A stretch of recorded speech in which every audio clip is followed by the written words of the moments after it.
Hey guys, if you are wondering if you can connect AirPods Pro 3 into your PS5, then the answer is yes and no, and what I mean by saying this. So there's like no natively support for Bluetooth audio, including AirPods Pro any version for PlayStation 5, but there's like 3 workarounds.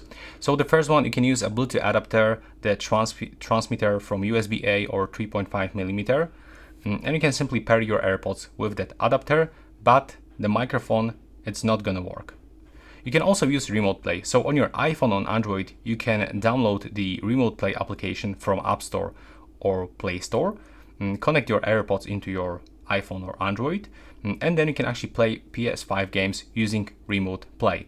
The microphone will work, but there might be slight audio lag. Also, we can use a gaming monitor with Bluetooth output, but the microphone will still not work. And that's pretty much it. This is all tips and all workarounds for that. There's no native support for Bluetooth audio on PS5.